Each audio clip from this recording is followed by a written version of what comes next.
Welcome back to another story on Infidelity Tales Lab.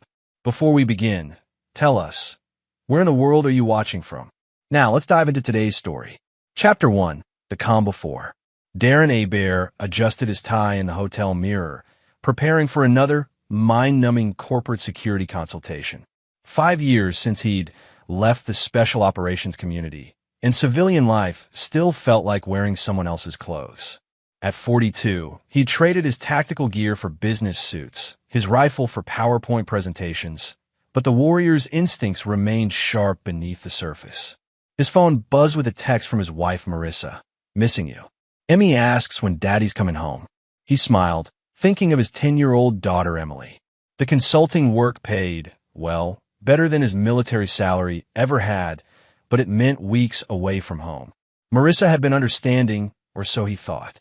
They'd met 8 years ago when he was still active duty, stationed at Fort Bragg. She was working as a nurse at the base hospital, drawn to his quiet confidence and the way he could command a room without raising his voice. Those early years had been good. Marissa admired his dedication, his loyalty to his brothers in arms. She'd even endured the long deployments with grace, understanding that his work with Delta Force wasn't just a job, it was a calling. But after Emily was born, something shifted. The sleepless nights of new parenthood coincided with his most dangerous deployment to Afghanistan, and when he returned, Marissa had grown distant. "Too much war in you," she'd said during one of their arguments. "Emily needs a father who's present, not a ghost haunting our house." So he made the choice, left the teams, hung up his uniform, and tried to build the normal life Marissa wanted. But normal felt like dying slowly. The corporate world was full of soft men playing games with other people's money, while his brothers were still out there, still fighting. Darren's expertise in threat assessment and counterterrorism made him valuable in the private sector. Companies paid 6 figures for him to evaluate their security, to think like the enemy. It was ironic. He'd spent years hunting killers, only to end up protecting boardrooms and executive retreats. His phone rang, interrupting his brooding. The caller ID showed Mitch Morrison, his old team leader, now running his own military contracting firm. "How's the suit life treating you, Dar?" Mitch's gravelly voice carried the warmth of shared combat. "Like wearing a straitjacket made of silk," Darren replied. "You calling to offer me real work?" "Always. Henry and Doug are asking about you. We've got contracts in 3 different hotspots, good money, better purpose." Darren stared out at the Seattle skyline, rain streaking the windows. "You know I can't. Emily needs a father who's alive, not dying inside," Mitch interrupted. "Marissa's got you believing you're broken, but you're not. You're just caged." The conversation ended with Mitch's standing offer. Come back anytime. The brotherhood was waiting. But Darren had made his choice. He'd given up the life he loved for the woman he thought he loved more. That evening, he called home during Emily's bedtime routine. His daughter's excited chatter about school, friends, and her latest art project filled the hollow space in his chest. Marissa's voice was pleasant, but distracted when she took the phone. "How much longer on this contract?" she asked. 2 more weeks. Big tech company, lots of moving parts." "Good. Emily misses you." "I miss you." Something in her tone felt rehearsed, but Darren pushed the thought aside. Paranoia was an occupational hazard in his line of work. Not everyone was running an op. After the call, he stood on his hotel balcony, watching the city lights blur in the rain. Tomorrow would bring another day of pretending to care about corporate vulnerabilities while his real skills rusted away. But it was the price of the life he'd chosen. A stable home, a normal family, a daughter who would never have to wonder if her father was coming back from some godforsaken corner of the world. He had no idea that the war was about to come to him. Chapter 2, The Call. The phone's shrill ring shattered Darren's sleep at 3:47 a.m. Years of training had him instantly alert, muscle memory reaching for a sidearm that wasn't there. The hotel room materialized around him as he grabbed his phone, noting the block number on the display. "A bear." "Darren." Marissa's voice was raw with panic, barely recognizable through her sobbing. "Oh God, Darren, they took her." Ice formed in his veins. "Who took who?" "Marissa, slow down." "Emily." She's gone. A man called. He said he has her. He said. Her words dissolved into hysterical crying. Darren was already moving, switching on lights, grabbing clothes. What exactly did he say? He said he wants you. That you'd know why. Darren, what does that mean? What did you do? The accusation in her voice barely registered. His mind was shifting into operational mode, cataloging threats, analyzing vectors. Where are you now? At home. I woke up and she was gone. Her window was open. And then he called. Have you called the police? He said no police or he'd kill her. Marissa's voice cracked. Darren, please, you have to come home. He wants to meet you at some warehouse. He gave me an address. Darren was already at his laptop, fingers flying over the keyboard as he booked the earliest flight. Portland to Charlotte, 3 connections, 14 hours minimum. Too long. Way too long. What warehouse? Give me the exact address. She rattled off an address in the industrial district outside Charlotte. Darren's photographic memory placed it immediately. An area he'd driven through countless times, abandoned buildings and empty lots. Perfect for an ambush. Listen to me carefully, he said, his voice dropping into the calm, authoritative tone that had guided his team through firefights. Lock all the doors and windows. Set the alarm. Don't let anyone in except the police, and don't go anywhere until I get there. But he said, forget what he said. If this is real, if someone really has Emily, then the professionals need to handle it. Call Detective Perry Erickson at Charlotte PD. Tell him Darren Hebert sent you, that it's about my daughter. He'll understand. Perry was a good cop who'd helped him navigate some legal issues when he transitioned out of the military. More importantly, Perry was former Marines. He understood the brotherhood. As Darren threw his gear into his bag, his mind was already working the problem. The timing was wrong. He'd been out of the game for 5 years, had no active enemies that he knew of. His last deployment had been clean, no loose ends, no unfinished business. So who would target his family, and why now? The flight to Charlotte was torture. Darren sat in the cramped airline seat, every muscle coiled with a need for action, while his analytical mind picked apart the scenario. The demand to meet him personally suggested this wasn't random. Someone knew who he was, knew his background. But the amateur approach, calling the wife, setting up a meeting at a warehouse, felt wrong for professional operation. He tried calling Marissa every hour, but her phone went straight to voicemail. That worried him more than anything. During the layover in Denver, he called Mitch Morrison. Jesus, Dar, I'm sorry. You need backup. Maybe. Something feels off about this. Too personal, but too sloppy. You wanted to make some calls? See if anyone's got heat on you. Do it. And Mitch, if this goes sideways, if something happens to me, make sure my daughter's protected. You don't even need to ask. The last leg of the flight stretched endlessly. Darren found himself remembering Emily's laugh, the way she'd run to him when he came home from trips, how she'd made him a card last Father's Day with stick figures of their family under a rainbow. If anyone had hurt her, he forced himself to stay calm, to think tactically. Emotion was the enemy of good judgment, and good judgment was what would bring Emily home safe. But as the plane descended towards Charlotte, one thought kept hammering at him. The caller had said Darren would know why. That implied this was personal. That implied revenge. The question was, revenge for what? Chapter 3. The Truth Unveiled. Darren's rental car ate up the miles between the airport and his suburban neighborhood. Every traffic light felt like an eternity, every slow driver an obstacle between him and his daughter. But as he turned onto his street, his trained eye immediately caught the wrongness. No police cars, no FBI vans, no sign of an active kidnapping investigation. His house sat quiet and normal in the afternoon sun, Marissa's sedan in the driveway, everything peaceful. Too peaceful. Darren parked across the street and spent 5 minutes observing, noting sightlines, escape routes, potential threats. Old habits. The front door opened before he reached it. Marissa stood there, and something was wrong with her eyes. No tears, no panic. Just a flickering nervousness that set off every alarm in his head. Thank God you're here, she said, but her voice lacked the frantic relief he'd expected. I've been so scared. Darren stepped inside, his gaze sweeping the room. Where's Emily? I told you they took Marissa. His voice carried the quiet authority that had once commanded respect from hardened soldiers. Where's my daughter? The mask slipped for just a moment, and he saw it. Guilt, not grief. Fear, but not for Emily. Fear of him. She's safe. She's my mother's. The words hit him like a physical blow. Your mother's? Darren, I can explain. But he was already moving, muscle memory taking over as his mind processed the betrayal.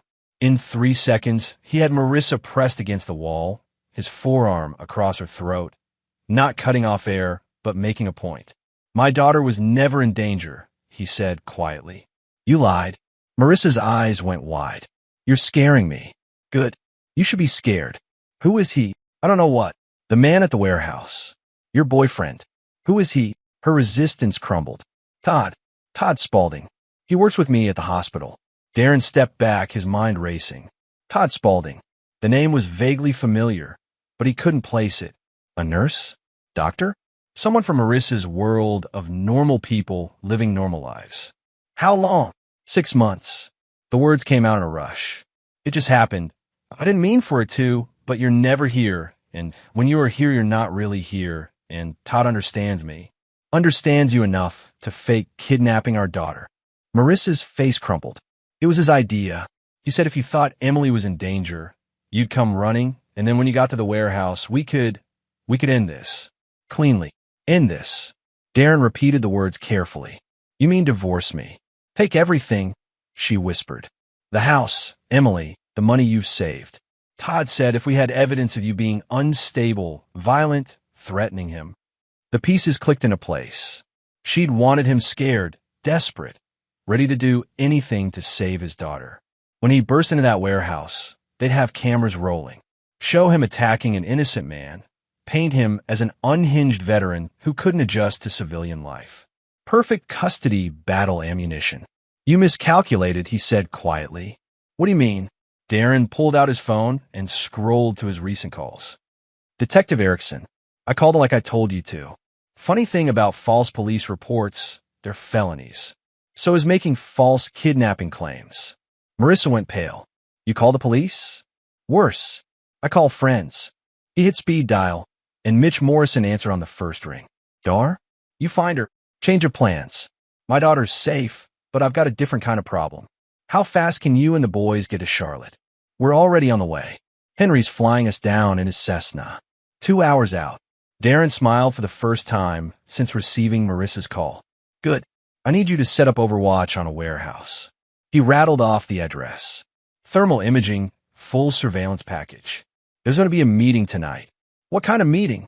The kind where someone learns the difference between playing soldier and being one. After hanging up, Darren looked at his wife, soon-to-be ex-wife, with something approaching pity. You want to see unstable? You wanted to see what I'm really capable of? Call your boyfriend. Tell him the meeting's still on. Darren, please, I'm sorry. No, you're not. Not yet. But you will be. He moved toward the door, then paused. Oh, and Marissa? You might want to call a lawyer. And a doctor for Todd. He's going to need both. The afternoon sun felt warm on his face as he walked to his car. For the first time in 5 years, Darren Hebert felt like himself again. The warrior was awake, and someone was about to learn why Delta Force operators were considered among the most dangerous men on Earth. Behind him, through the window, he could hear Marissa frantically dialing her phone. Good. Let her warn Todd. It would make the lesson more interesting. Chapter 4. Gathering Intelligence. The public library's computer terminal felt inadequate for the kind of research Darren needed, but it would have to do. He ditched his phone and credit cards, knowing that Marissa might have shared more than just her bed with Todd Spaulding. Operational security was paramount now. Todd Spaulding, age 34, registered nurse at Mercy General Hospital. Clean driving record, no criminal history, divorced 2 years ago. On the surface, he was exactly what Marissa claimed, a normal man living a normal life. But normal men didn't orchestrate fake kidnappings. Darren dug deeper, using skills learned in intelligence analysis. Social media revealed Todd's real personality, arrogant, entitled, fond of posting motivational quotes about taking what you deserve and alpha mindset. Photos showed him at the gym, flexing for the camera, trying to project strength he'd never tested. Most telling were the comments on his recent posts. Friends asking about his new arrangement, references to upgrading his situation, jokes about landing a sugar mama. Todd wasn't just sleeping with Marissa. He was planning to cash in. The financial picture became clearer as Darren accessed public records. Todd had significant debt, credit cards, car payments, alimony to his ex-wife. Meanwhile, Marissa's savings account, funded by Darren's consulting income, had grown substantial over 5 years. To a man drowning in debt, it would look like a lifeline. But there was something else. Todd's employment record showed gaps, periods where he'd been between positions at various hospitals. A few discreet calls to contacts in healthcare revealed a pattern. Todd Spaulding was competent enough to avoid being fired, but troubled enough that supervisors were always happy to see him go. Complaints about attitude, inappropriate behavior with female colleagues, boundary issues. The picture emerging wasn't of a romantic rival, but a predator who'd identified a target. Darren's phone, a burner he'd purchased with cash, buzzed with a text from Mitch Morrison. In position. Your boy's got company. The warehouse sat in an industrial district that had seen better decades. Empty lots, rusted machinery, perfect for clandestine meetings. Or ambushes. Through his scope from a building 3 blocks away, Mitch had eyes on the target location. Darren called him back. How many? 3 visible. Your nurse friend, plus 2 others. One's got the build of a gym rat, probably muscle. The other's nervous, keeps checking his phone. They've got cameras set up. Looks like they're planning to record whatever happens. Equipment. Basic stuff. Handheld cameras, nothing professional. These guys are amateurs playing dress-up. That was both good and bad news. Amateurs were unpredictable, prone to panic. But they were also more likely to make mistakes that could be exploited. Any sign of weapons? Negative on firearms. Can't rule out knives or tasers. They're positioned like they expect you to walk through the front door. Of course they were. Todd's plan relied on Darren being desperate, emotional, walking into their trap like a grieving father. They had no idea they were dealing with someone trained to think 3 moves ahead. Darren spent the remaining daylight hours conducting reconnaissance. The warehouse had multiple entry points, a layout he'd memorized from city planning records, and sightlines that favored someone with proper training. More importantly, it sat near a construction site where legitimate noise would mask any sounds of conflict. As evening approached, he made his final preparations. No weapons, too risky legally and unnecessary against civilians. But his rental car's trunk yielded useful items. Jumper cables, duct tape, zip ties, and a toolbox that contained implements for persuasion. The burner phone rang. Marissa's number. Darren? Please don't do this. We can work something out. You mean you can keep my money and my daughter while your boyfriend moves into my house? His voice was conversational, almost friendly. That's not working something out, Marissa. That's just a different kind of theft. Todd says he just wants to talk. To explain things like adults. I'm sure he does. Tell him I'll be there at 9. Front entrance, just like you wanted. And then this will be over. Oh yes, Darren said softly. This will definitely be over. He hung up and checked his watch. 2 hours until the meeting. Time for one final call. Detective Perry Erickson answered on the second ring. Hey, Bear. Thought you were out of town. Change of plans. Perry, I need a favor. You still owe me for that tip about the arms dealer. Always. What do you need? In about 4 hours, you're going to get a call about a disturbance at an industrial warehouse. When you do, take your time responding. Maybe stop for coffee first. There was a pause. This about the kidnapping your wife reported? There was no kidnapping, but there's about to be a lesson in consequences. Darren, nothing permanent, Perry. But some people need to learn the difference between fantasy and reality. After hanging up, Darren sat in his car and watched the warehouse. Through the windows, he could see shadows moving around, setting up their little drama. 3 men who thought they understood violence because they'd watched movies, about to meet someone who understood it because he'd lived it. At 8:45, he started the engine. Time to spring their trap and show them what a real trap looked like. Chapter 5. The Brotherhood Response. Mitch Morrison had been many things in his 51 years. Marine, Delta Force operator, military contractor, businessman, but he'd never stopped being a brother. When one of his own called for help, the response was automatic and absolute. The warehouse district spread below him like a tactical playground. From his perch atop an abandoned grain elevator, he had commanding views of the entire area. Through his thermal scope, the three men in the target building glowed like beacons against the cool evening air. Overwatch established, he whispered into his comms. Target building under full surveillance. 2 clicks on the radio confirmed Henry Carr was in position. As the team's former sniper, Henry had taken the southern approach, his rifle trained on the warehouse's rear exit. If anyone tried to run, they wouldn't get far. Doug Haas, their explosives expert turned electronic specialist, had the most delicate job. I'm inside their network. His voice crackled through the radio. Basic wireless setup, probably bought at Best Buy. I've got control of their camera system. Can you loop the feeds? Mitch asked. Child's play. When the time comes, their cameras will show whatever we want them to show. The 3 men have been brothers in war for over a decade. They fought together in Afghanistan, Iraq, Syria, and a dozen other places that didn't officially exist on their service records. They'd bled together, killed together, and when civilian life had failed to provide the purpose they needed, they'd found it in each other. Mitch's contracting company was their cover, but their real mission was simpler, taking care of their own. When a brother called, they answered. When a brother was threatened, they responded with overwhelming force. Tonight was about more than helping Darren. It was about sending a message to anyone foolish enough to target their family. Movement, Henry reported. Vehicle approaching from the east. That'll be our boy. Through his scope, Mitch watched Darren's rental car pull into the warehouse parking lot. Even from a distance, he could read his friend's body language. Controlled, purposeful, dangerous. The civilians inside had no idea what was walking toward them. Dar's got 30 seconds to the door, Mitch reported. Doug, how's our surveillance? All their cameras are now showing empty rooms. Far as they know, the building's clean.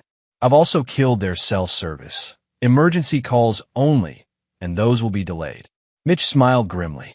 3 pampered civilians thought they were predators, but they were about to discover they'd become prey. Henry, you seeing any movement from the neighbors? Negative. This part of town's dead after dark. We've got a clear field of operation. The warehouse's front door opened, spilling yellow light across the cracked pavement. A figure appeared in silhouette, tall, nervous, checking his watch. That would be Todd Spaulding, the nurse who thought he could manipulate a special operations veteran. Mitch had done his own research on Marissa's boyfriend. Todd Spaulding was exactly the kind of man the Brotherhood despised. Weak, entitled, quick to blame others for his failures. The type who'd never served anything greater than his own desires, never risked anything for anyone else. Men like Todd Spaulding were civilians in the truest sense. They lived safe, comfortable lives because harder men stood guard. But they never appreciated that protection. Instead, they convinced themselves they were entitled to it, that the warriors who bled for their freedom were somehow inferior to their civilized sensibilities. Tonight, Todd would learn the cost of that arrogance. Here we go, Mitch whispered as Darren approached the entrance. Dar's going in. The reunion had been 5 years in the making. When Darren left the teams to play house with his nurse wife, the Brotherhood had understood but hadn't approved. They'd watched their brother slowly dying in his civilian life, his edge dulling, his purpose fading. They made offers, good money, meaningful work, the chance to matter again, but Darren had chosen his family. Except his family had been a lie. His wife was a cheat, and his supposed peaceful life was built on deception. The betrayal wasn't just personal. It was an insult to everything Darren had sacrificed for. Doug, you ready to control the narrative? Mitch asked, standing by. Once this goes kinetic, I can make their footage show whatever story we want to tell. Remember, nothing permanent. Dar wants them functional enough to suffer the consequences. That was the difference between operators and criminals. Criminals killed to eliminate witnesses. Operators killed to accomplish missions. Tonight's mission wasn't death, it was education.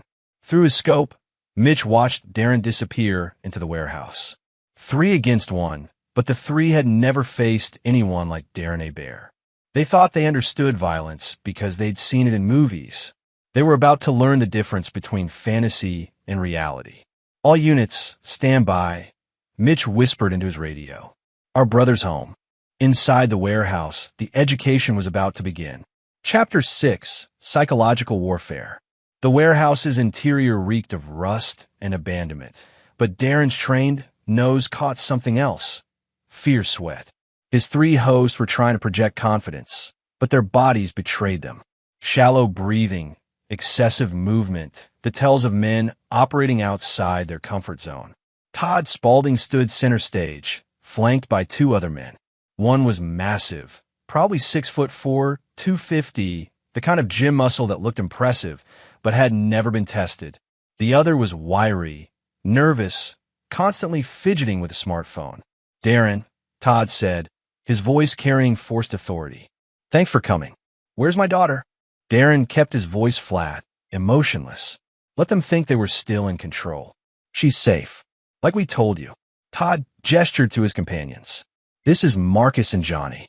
They're here to make sure this stays civilized." Marcus Hurd and Johnny Baker. The names came back to him now. Co-workers from the hospital, probably recruited with promises of easy money or appeals to friendship. They had no idea what they'd walked into. "Civilized," Darren repeated. "Like faking a kidnapping?" Todd's mask slipped slightly. "That was regrettable, but necessary. You wouldn't have listened otherwise." "Listen to what?" "To reason. To the fact that your marriage is over.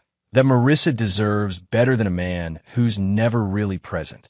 Todd began pacing, warming to his subject. "She told me about your nightmares, your drinking, the way you disappear for hours without explanation. That's not a husband. That's a stranger living in her house." Darren said nothing, just watched. Todd was revealing more than he realized. How much Marissa had shared, how long they'd been planning this, how thoroughly they'd dissected his life. "So here's how this works," Todd continued. "You walk away. Clean divorce, minimal custody, we split the assets fairly. In return, we don't file charges for assault, stalking, or harassment." "Charges?" Darren's voice carried mild curiosity, nothing more. Johnny Baker stepped forward, holding up his phone. "We've been recording since you walked in. Got your threatening text to Marissa, your violent behavior when you came home. You attack us, it's all on video." "Self-defense," Marcus added, flexing his considerable muscles. Three hospital workers defending themselves against an unstable veteran. The setup was actually clever, in an amateur kind of way. They created a narrative where Darren was the aggressor. They were the victims, and any violence that followed would be justified. It might even have worked against a normal man driven by emotion and desperation. But Darren Hebert wasn't normal, and he hadn't been driven by anything except careful calculation. "You've thought this through," he said approvingly. "Recording device, witnesses, a plausible story. Very thorough." Todd smiled, mistaking Darren's calm for defeat. "I'm not some mindless muscle. I'm an educated professional. I think before I act." "That's the difference between us," Darren said quietly. "You think. I know." The temperature in the room seemed to drop. Something in Darren's voice, his posture, his stillness warned of imminent violence.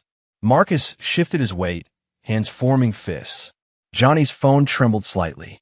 But Todd, drunk on his own cleverness, pressed forward. "Know what? I know that your phone's been jammed for the last 10 minutes.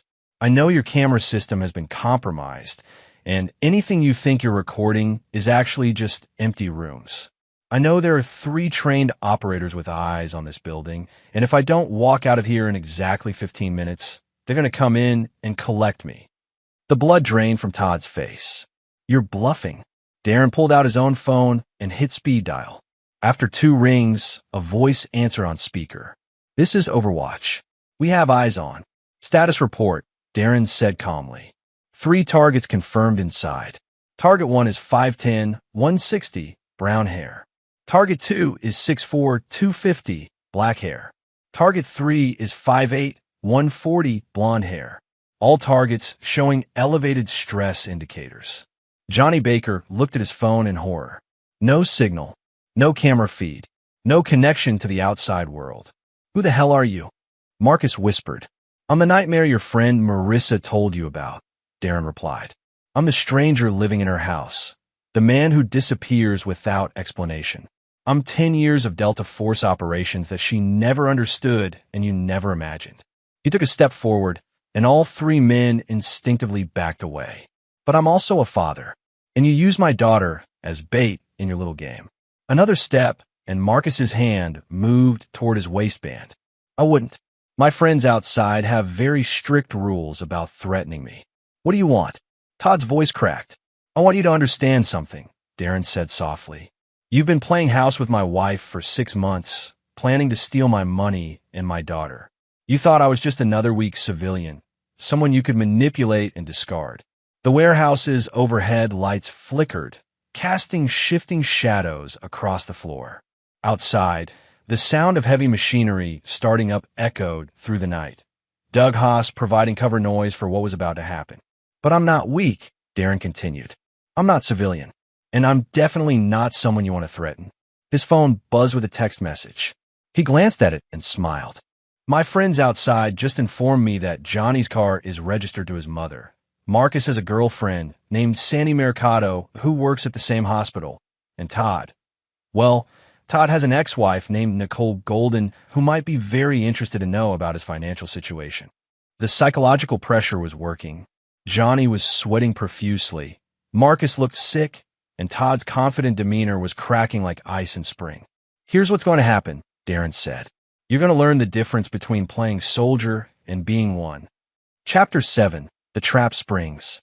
The warehouse fell silent except for the distant rumble of construction equipment. Todd Spaulding's carefully planned ambush had become his own nightmare, and Darren could see the exact moment when the nurse realized he was no longer the predator. You can't do this, Todd said, but his voice lacked conviction. There are laws. This is assault. Is it? Darren tilted his head slightly. I haven't touched you. Haven't even raised my voice. I'm just talking. Marcus shifted his weight, muscles tensing. The big man was scared but still thinking about fighting his way out. That would be a mistake. Marcus, Darren said conversationally, you work in orthopedics, right? A lot of experience with broken bones, joint damage, the kind of injuries that take months to heal. The big man nodded slowly. Good. Then you'll appreciate the craftsmanship that's about to happen. Darren moved. 5 years of civilian life had slowed him slightly, but muscle memory was eternal. His first strike caught Marcus in the solar plexus, doubling him over and driving the air from his lungs. The second was a precise nerve strike to the shoulder, deadening the arm and sending the big man to his knees. Johnny Baker fumbled for something in his jacket. Mace, taser, whatever amateur protection he'd brought to a professional fight. Darren's elbow caught him in the temple, and he collapsed like a marionette with cut strings. Todd stumbled backward, hands raised in surrender. Wait, stop. We can work this out. We already did, Darren replied calmly. This is the working out. He grabbed Todd by the throat, not crushing, just controlling, and walked him backward until they hit the warehouse wall. The nurse's eyes were wide with terror, finally understanding that his clever plan had been turned against him.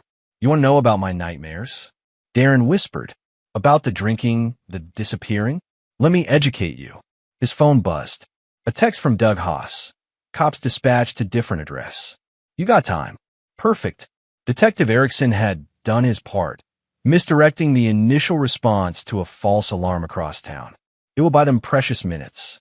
The nightmares aren't about what I did overseas, Darren continued, his voice conversational despite the violence. They're about what I didn't do. The friends I couldn't save, the missions that went wrong, the weight of coming home when better men didn't. Marcus was trying to stand, his good arm pressed against the wall for support. Darren kicked his knee with surgical precision, not breaking it but ensuring he'd stay down. The drinking? That's about watching my brothers die for a cause that civilians like you take for granted. A disappearing? Sometimes I need to remember who I really am, away from the suburban theater I've been performing in. Todd's face was turning red, but Darren's grip was calculated, uncomfortable, terrifying, but not dangerous. Yet, you thought you were rescuing Marissa from a broken man. Darren said. But you weren't rescuing her. You were stealing her. And you used my daughter as bait. I'm sorry, Todd gasped. It was my idea, not hers. Don't hurt Marissa. Marissa chose this. She chose to betray 8 years of marriage for 6 months of excitement. But you, Darren's grip tightened slightly. You chose to threaten a child. The warehouse's rear door burst open, and Darren tensed for a new threat. But it was Henry Carr, rifle slung across his back, moving with the fluid grace of a lifelong warrior. Dar, Henry said quietly, we got problems. Local PD is asking questions about the original kidnapping report. They're going to want to talk to you soon. Darren nodded, his tactical mind already shifting gears. Time was running short, but the lesson wasn't complete. Todd, he said, turning back to the terrified nurse, I want you to understand something. This isn't revenge. This is education. You thought you could manipulate a soldier, steal his family, destroy his life. You thought we were all broken, weak, damaged. He released Todd's throat and stepped back. The nurse slumped against the wall, gasping. But we're not broken. We're refined, forged in fire, tested under pressure, made into something harder than anything you'll ever understand. Darren's voice carried the quiet authority of absolute conviction. You wanted to see what I was capable of? This is restraint. Marcus groaned from the floor, his arm hanging useless. Johnny Baker was stirring, blood trickling from his temple. Both men would live, would heal, would carry the memory of this night forever. Darren's phone rang. Mitch Morrison's voice. Time to go, brother. Company's coming. Roger that. Darren looked down at Todd, who was still pressed against the wall like a cornered animal. One more thing. The cameras you thought were recording? They actually were. Everything that happened here tonight, every word, every movement. But the recording belongs to me now. Todd's eyes widened in horror as the implications sank in. So if you're thinking about pressing charges, remember that I have video evidence of you confessing to filing a false kidnapping report, conspiracy to commit fraud, and extortion. That's federal time, Todd. The kind that ends careers and destroys lives. Darren walked toward the door where Henry waited, then paused. Oh, and Todd, stay away from my family. All of them. Because next time, I won't be nearly so civilized. The warehouse door closed behind them, leaving 3 broken men to contemplate the difference between fantasy and reality. Chapter 8. Revelations and Reckoning. The abandoned construction site 2 blocks from the warehouse provided perfect concealment for the team's debriefing. Mitch Morrison had commandeered a trailer that still had power, turning it into a temporary command post. Maps, surveillance photos, and technical equipment covered every surface. Clean extraction, Henry Carr reported, breaking down his rifle with practiced efficiency. No witnesses, no complications. The 3 stooges are still in the warehouse, probably trying to figure out what hit them. Doug Haas looked up from his laptop, where multiple video feeds showed the aftermath. Todd's calling someone, probably a lawyer. Marcus is trying to set his own dislocated shoulder. Johnny's still seeing stars. Darren sat in the corner, adrenaline fading as the tactical situation returned to normal. But the personal situation was far from over. What's the status on the police response? Perry Erickson bought you time, but he can't hold them off forever, Mitch replied. The original kidnapping report has to be resolved. They'll want to interview you and Marissa within the next few hours. And Todd's group? Interesting question. Doug pulled up medical records on his screen. I did some deeper digging while you were having your conversation. Todd Spaulding's financial problems are worse than we thought. He owes money to some very unpleasant people. The pieces were starting to form a larger picture. Darren leaned forward. How unpleasant. The kind who break legs for late payments. Todd's been borrowing from loan sharks to cover his gambling debts. The affair with Marissa wasn't just about sex. It was about survival. He needs her money to stay breathing. That changed everything. Darren had assumed Todd was simply an opportunistic predator, but the reality was more desperate. A cornered man was dangerous in unpredictable ways. There's more, Doug continued. I accessed his phone records. Todd's been in contact with someone named Clinton Higgins, professional private investigator, former cop, the kind who bends rules for money. They've been planning this for weeks. Mitch whistled low. So this wasn't amateur hour after all. Not entirely. Higgins fed Todd intelligence about Darren's background, helped him plan the fake kidnapping, provided the surveillance equipment. It's been a professional operation with amateur execution. Darren's phone buzzed with a text from Detective Erickson. Need to see you ASAP. Bring lawyer if you have one. Time was running out, but there were still pieces missing from the puzzle. Doug, can you track Higgins? I want to know who else might be involved in this. Already on it. Higgins has an office downtown, but he's not there. GPS tracking shows his phone at.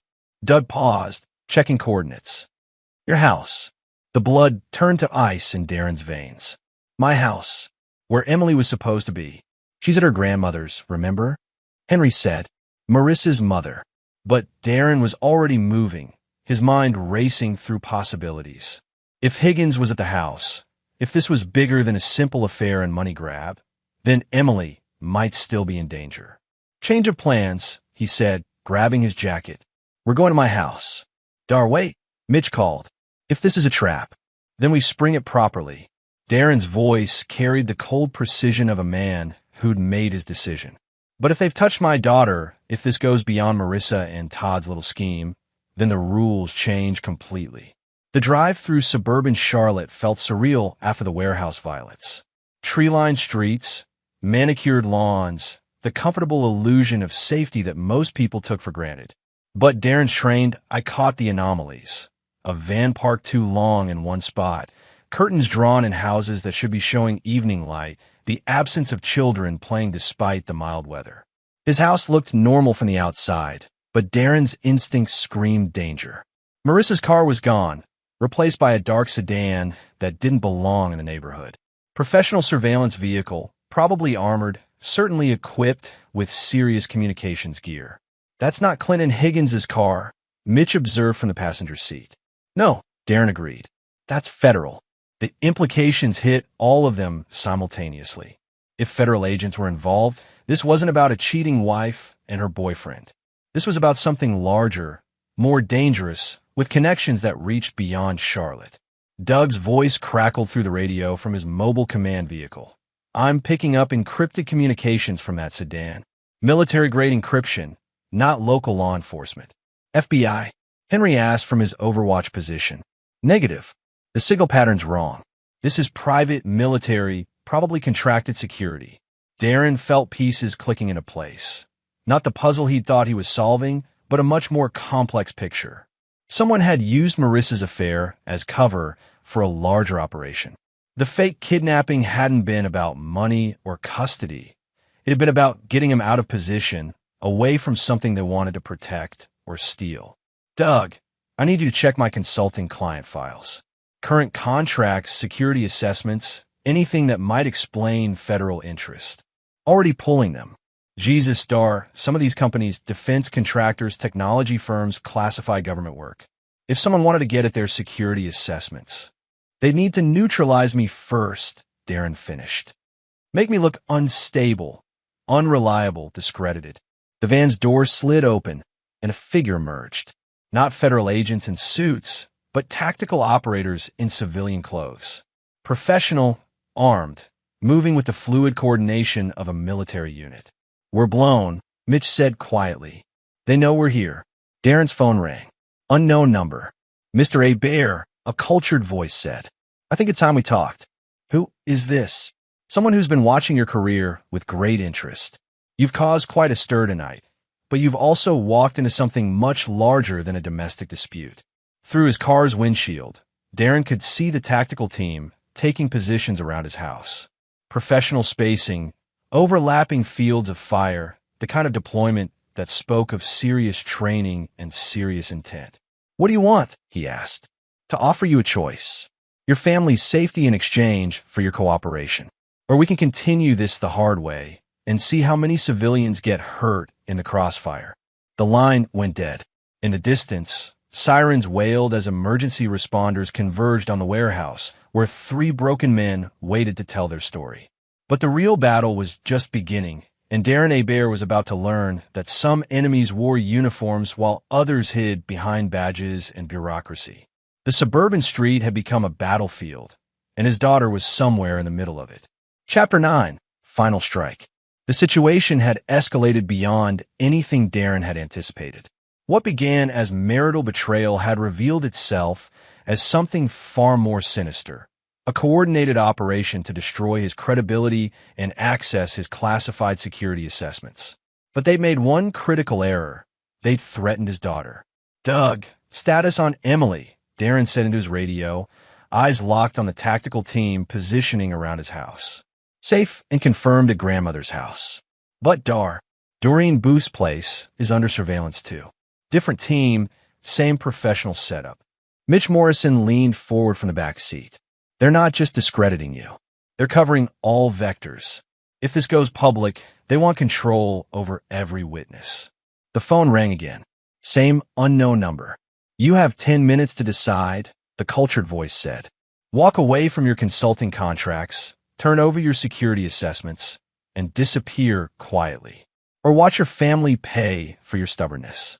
"I want to see my daughter first," Darren replied. "Proof of life." "Of course. Check your phone." A video message appeared. Emily playing in Doreen's backyard, unaware of the danger surrounding her.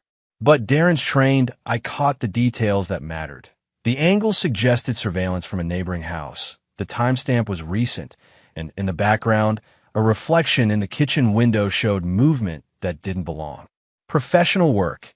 Henry's voice crackled through the radio from his overwatch position. "But they made a mistake. I can see their sniper position from here." "Doug, can you identify the voice?" "Running analysis now. Voice pattern suggests military background, educated, probably officer class. But I've got bigger problems. I just intercepted communications between the teams at your house and Emily's location. They're not planning to negotiate." The pieces fell into place with sickening clarity. This wasn't about money or security assessments. Someone wanted Darren dead, his family silenced, and his reputation destroyed.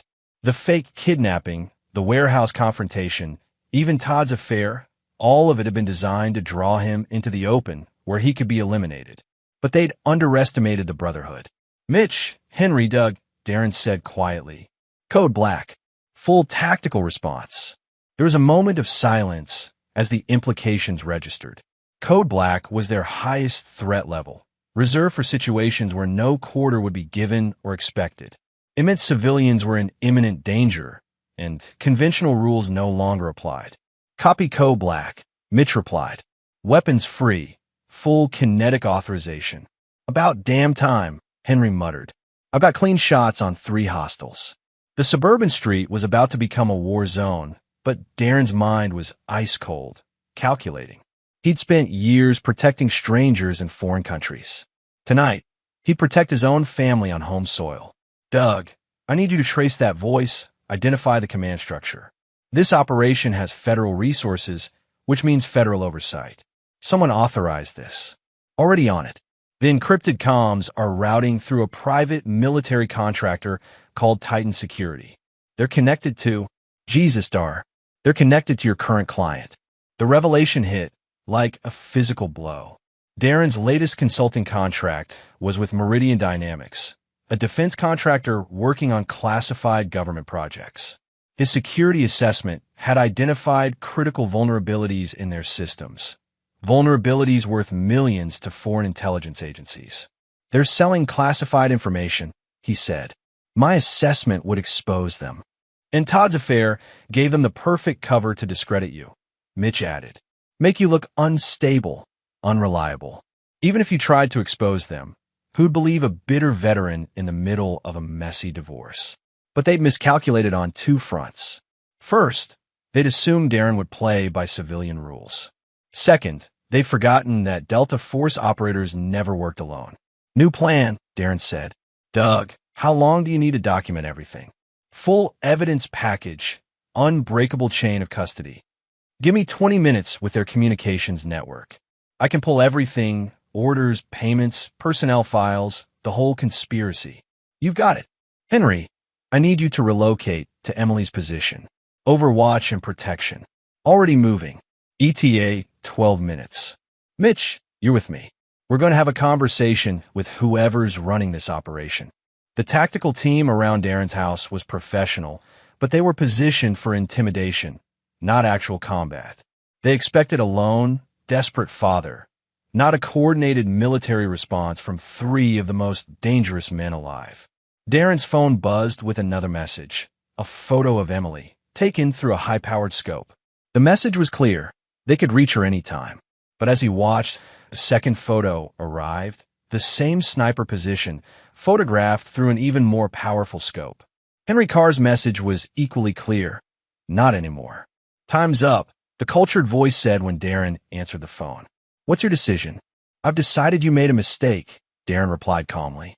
You brought a conspiracy to a brotherhood. The line went dead, and immediately the tactical team's posture changed.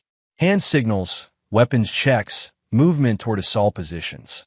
They'd tried negotiation, and now they were moving to direct action. But Doug Haas had spent the last 15 minutes inside their communications network, and Mitch Morrison was already flanking their position. The hunters had become the hunted. Darren stepped out of his car, hands visible but empty, and walked toward his own front door. The team leader emerged from behind the sedan, weapon-trained but not yet firing. That's far enough, the man called. He was exactly what Darren had expected. Mid-40s, military-bearing, the kind of mercenary who'd sold his oath for better pay. Clinton Higgins, I presume? Darren said conversationally. The man's surprise lasted exactly long enough for Mitch Morrison to appear behind him, the muzzle of a silenced pistol pressed against his skull.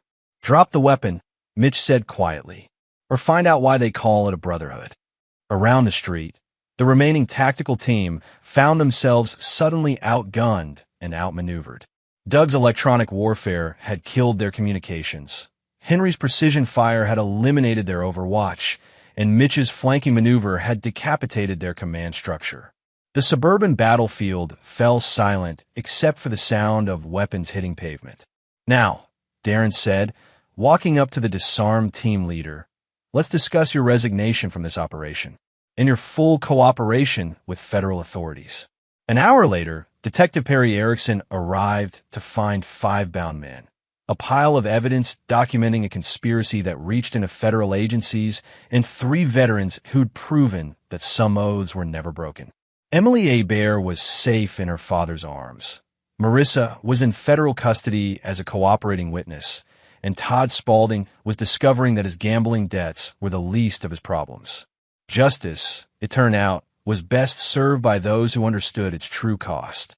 The war had come home, but the warriors had been ready. And in the end, the Brotherhood always won. And there you have it. Another story comes to an end. What did you think?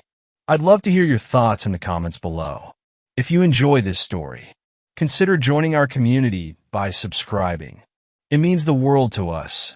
For more stories like this one, check out the recommended videos on screen. And I'll see you there. Welcome back to another story on Infidelity Tales Lab. Before we begin, tell us, where in the world are you watching from? Now, let's dive into today's story. Chapter 1, The Man Behind the Mask. Jonathan Stone stood in his study, watching the rain streak down bulletproof windows that cost more than most people's cars. At 42, he carried himself with the quiet confidence of a man who had stared death in the face and walked away laughing. His weathered hands, scarred from countless missions with Delta Force, now held a crystal tumbler of whiskey worth more than some annual salaries. The transition from special operations to private military contracting had been seamless. Stone Strategic Solutions wasn't just another PMC. It was the PMC that governments called when they needed problems to disappear without questions. Jonathan had built an empire on discretion, precision, and an unforgiving code. Loyalty was everything, and betrayal meant death. "Dad, you promised we'd throw the football today," came a voice from the doorway. Matt Stone, his 12-year-old son, stood there in a Yankees jersey, hope flickering in his eyes that mirrored Jonathan's own steel-gray stare. "Weather's not cooperating, son," Jonathan replied, setting down his glass. "How about we hit the indoor range instead? Time you learn to handle something bigger than that .22. Matt's face lit up. Despite the divorce proceedings with Adrian, Jonathan had fought tooth and nail for joint custody. The boy was everything to him, The one pure thing in a world stained with blood and politics. Is Mom coming to dinner tonight? Matt asked, his excitement dimming slightly. Jonathan's jaw tightened almost imperceptibly. Adrian Stone, née Hartman, had been his anchor once. A former State Department analyst, she'd understood the demands of his work, the long deployments, the classified nature of his operations. They'd met at an embassy function in Baghdad. Her brilliant mind and stunning beauty had captivated him instantly. But somewhere along the line, understanding had turned to resentment. The late nights, the sudden disappearances, the blood that sometimes stained his clothes despite his best efforts to leave work at work. It had all become too much for her. Or so she claimed. She's busy tonight, Jonathan said carefully. He'd noticed the changes months ago. The new perfume, the way she guarded her phone, the sudden interest in yoga classes that ran suspiciously late. A man didn't survive 2 decades in special operations by ignoring his instincts. As if summoned by their conversation, Adrienne's BMW pulled into the circular drive. Even at 38, she moved with practiced grace, her auburn hair perfectly styled, her business suit tailored to perfection. She'd maintained the facade of the devoted wife beautifully, right up until she hadn't. Jonathan, she said, entering through the front door with the confidence of someone who still belonged there. I need to discuss something with you. Matt bounded toward her as she embraced him with genuine warmth. Whatever else Adrian was, she loved their son. That was the one thing Jonathan still respected about her. Matt, why don't you go get your gear ready for the range? Jonathan suggested. Your mother and I need to talk. Once the boy was out of earshot, Adrienne's demeanor shifted. Gone was the loving mother, replaced by the calculating woman who'd once analyzed enemy intelligence for the government. I want to accelerate the divorce proceedings, she said without preamble. And I want primary custody of Matt. Jonathan's expression didn't change, but something cold settled in his chest. Is that so? You're never here, Jonathan. Your work. My work pays for this house, your car, your lifestyle, he interrupted quietly. My work kept this family safe while you complained about lonely nights. That's exactly what I'm talking about. You can't separate Jonathan the father from Jonathan the killer. The word hung in the air between them like a blade. Jonathan stepped closer, and despite herself, Adrienne took a step back. There was something in his eyes that reminded her why enemy combatants had nightmares about men like her husband. Choose your words carefully, Adrienne, for all our sakes. She lifted her chin defiantly. I've already spoken to my lawyer. I have documentation of your extended absences. The court will see that Matt needs stability. Documentation, Jonathan repeated slowly. How thorough of you. What she didn't know was that Jonathan had documentation of his own. Surveillance footage from the Marriott downtown. Credit card receipts from restaurants where she claimed to be at work. And most damning of all, photographs of her with Rick Kaplan, the slick financial advisor who'd been sniffing around wealthy, divorcing women like a shark scenting blood. But Jonathan Stone didn't reveal his cards until he was ready to play them. And he was far from ready. We'll discuss this after Matt goes to bed, he said finally. Family dinner first. Adrienne nodded, but something in his tone made her uneasy. She'd forgotten that beneath the expensive suits and corporate facade, she'd married a predator. And predators didn't forgive. They waited. Chapter 2. Cracks in the Foundation. The family dinner was a masterclass in controlled tension. Jonathan carved the roast with surgical precision while Matt chattered about school and baseball tryouts. Adrienne pushed food around her plate, stealing glances at her phone when she thought Jonathan wasn't looking. He noticed everything. The new manicure, fire engine red instead of her usual conservative pink. The subtle change in her makeup routine. The way she touched her collarbone when nervous, a tell he'd cataloged years ago during their early relationship. So, Matt, Jonathan said, cutting into the silence, your mother thinks you need more stability. The boy looked confused. What do you mean? She thinks I'm not around enough. That my work makes me a bad father. That's not what I said. Adrienne interjected sharply. Isn't it? Jonathan's voice remained level, but his eyes were ice. You want primary custody because I'm, quote, never here, unquote. Matt's face fell.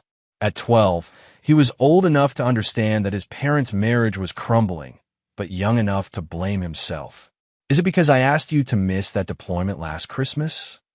No, son, Jonathan said firmly, reaching across to squeeze the boy's shoulder. This has nothing to do with you. Sometimes adults make choices that hurt the people they're supposed to protect. The double meaning wasn't lost on Adrienne. Her cheeks flushed, but she held her tongue. For now, after Matt went upstairs to finish homework, the real conversation began. 22 years, Jonathan said, pouring himself another whiskey. He didn't offer one to Adrienne. She'd switched to wine months ago, specifically a 2018 Chateau Margaux that Rick Kaplan had recommended. Another detail she thought he hadn't noticed. What? 22 years since we met in Baghdad. 15 married. One beautiful son. And this is how you want to end? With lawyers and accusations. Adrienne's facade cracked slightly. You changed, Jonathan. The man I married. The man you married was a killer then, too, he said quietly. The only thing that changed was your willingness to pretend otherwise. She stood abruptly, pacing to the window. Outside, motion sensors had activated the perimeter lighting, illuminating the manicured grounds. Even in civilian life, Jonathan maintained operational security that would make the Pentagon jealous. I can't do this anymore, she whispered. The wondering if you're coming home. The blood. God, Jonathan, sometimes I wake up and you're having nightmares, talking about targets and extraction points. Do you have any idea what that's like? For a moment, Jonathan felt something that might have been sympathy. The life of a spec ops spouse was brutal in ways civilians couldn't understand. But then he remembered the photographs tucked away in his safe. The lies. The betrayal. So you found comfort elsewhere, he said. Adrienne went very still. What are you talking about? Rick Kaplan. Financial advisor. Divorced twice. No kids. Drives a leased Porsche and wears cologne that costs more than most people's rent. Jonathan took a sip of whiskey. Nice choice. Very predictable. The color drained from Adrienne's face. I don't know what you think you. I think I know exactly what I know, Jonathan interrupted. The question is, what are you going to do about it?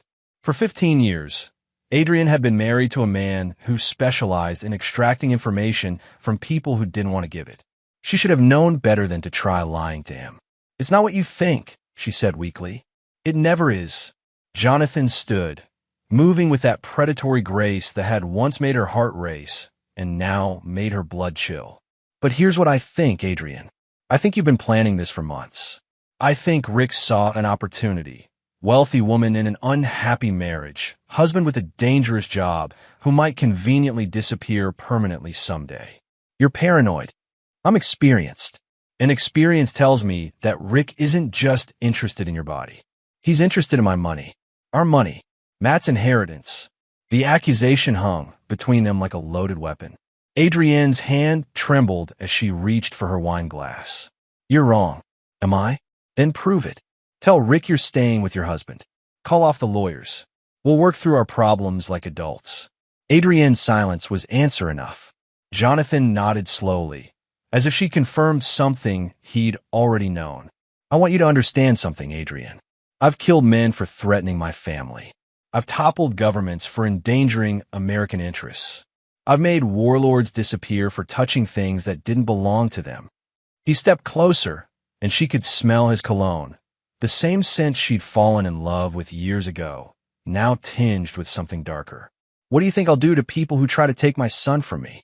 The threat was delivered so quietly, so calmly, that it took Adrienne's breath away. This wasn't the man she'd married. This was the man who'd earned his reputation in places where mercy was a liability. Are you threatening me? I'm educating you. Jonathan finished his whiskey and set the glass down with deliberate care. You want a divorce? Fine, but you'll play by my rules, or you'll discover why my enemies don't stay enemies for very long. Adrienne grabbed her purse with shaking hands. I'm staying at a hotel tonight. Give Rick my regards, Jonathan called after her.